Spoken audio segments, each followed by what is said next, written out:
Pensa comigo. Aprender a ler não é só uma matéria da escola. É, na verdade, um grande projeto de construção. A gente vai montando as peças que transformam letras em ideias e palavras em mundos inteiros. E hoje, a gente vai dar uma olhada na planta baixa desse projeto. Essa é a pergunta de 1 milhão, não é mesmo? Como é que a gente passa de não entender aqueles rabiscos numa página para, de repente, decifrar códigos e criar as nossas próprias histórias? Parece até mágica, mas olha, é pura ciência.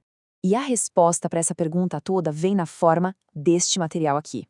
O Guia Práticas de Alfabetização é um verdadeiro mapa do tesouro. É um roteiro completo que faz o aprendizado virar um jogo. E o melhor, tudo baseado no que a ciência já sabe que funciona.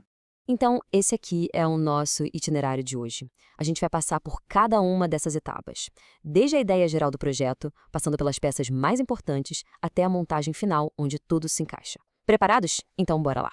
Ok, primeiro de tudo, vamos entender o porquê por trás deste guia. Qual é a grande ideia, a estratégia por trás dele? É que esse material não surgiu do nada, sabe? Ele é, na verdade, a ferramenta prática de algo muito maior, a Política Nacional de Alfabetização, a PNA. E o objetivo dela é bem claro, usar a ciência para dar um upgrade na qualidade da alfabetização no país inteiro. E o ponto principal é este aqui. A base é muito sólida. O plano se inspira no que há de mais avançado em pesquisa no mundo, como os estudos do FCRR lá dos Estados Unidos. Só que, claro, tudo foi muito bem adaptado para o português, para a nossa cultura, para a nossa realidade.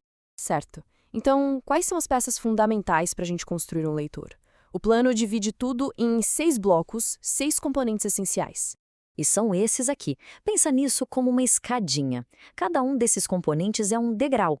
Primeiro, a criança precisa ter consciência dos sons, depois conhecer as letras, aí ganha fluência, aumentar o vocabulário, entender o que lê para finalmente conseguir colocar as próprias ideias no papel.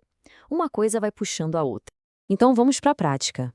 O primeiro nível é sobre isso, quebrar o código mais básico da leitura. É aqui que a mágica começa.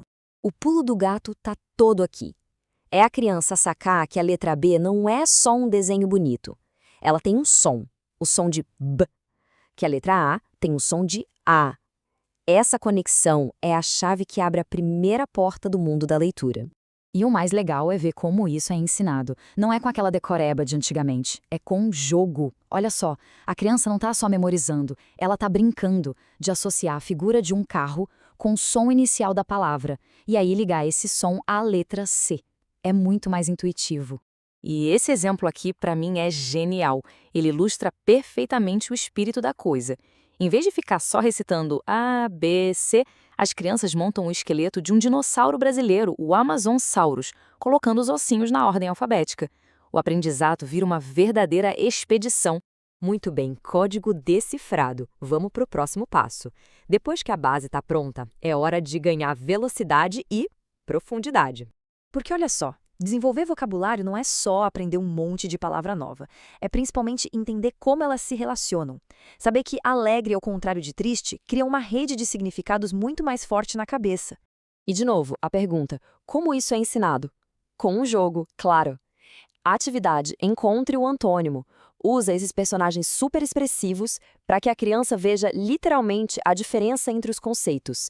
A teoria vira algo concreto, visual. E para ganhar fluência na leitura, a prática não é com listas de palavras soltas e sem graça. É com histórias que prendem a atenção, que são interessantes, como a fábula da raposa e da cegonha. A leitura vira um prazer e a fluência vem como consequência, quase sem que a criança perceba. E agora a gente chega no objetivo final, o verdadeiro chefão dessa fase. Porque não adianta só ler as palavras.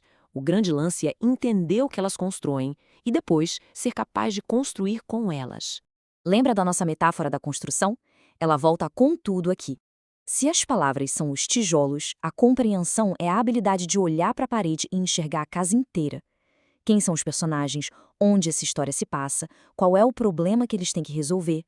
E para treinar essa habilidade de construtor de histórias, existe uma ferramenta fantástica, o cubo de perguntas. A criança joga o cubo e responde a pergunta que cair. Quem, onde, quando. É uma forma super lúdica de ensinar, de ensinar análise textual. E na hora de escrever, a mesma lógica. No jogo do trenzinho de histórias, cada criança adiciona um vagão, ou seja, uma frase, para continuar a história que o colega começou. Elas aprendem a estrutura de uma narrativa de um jeito colaborativo e muito, muito criativo. Ok, agora que a gente passou por tudo isso, se a gente der um passo para trás e olhar o quadro geral, um padrão fica muito claro. Tem uma filosofia que conecta todas essas etapas. Seja para aprender a grafia certinha das palavras, ou para mergulhar de cabeça no universo das narrativas, o método é sempre o mesmo: transformar o aprendizado em uma experiência divertida, em uma experiência que engaja. E isso tudo deixa a gente com uma pulga atrás da orelha, né? Fica uma reflexão: se um manual de instruções para superar um dos maiores desafios da infância não é um livro de regras, mas sim um grande livro de jogos, será que isso não muda a forma como a gente deveria encarar o desafio de aprender qualquer coisa? Talvez o caminho mais eficiente para o conhecimento seja, no fim das contas, o mais divertido.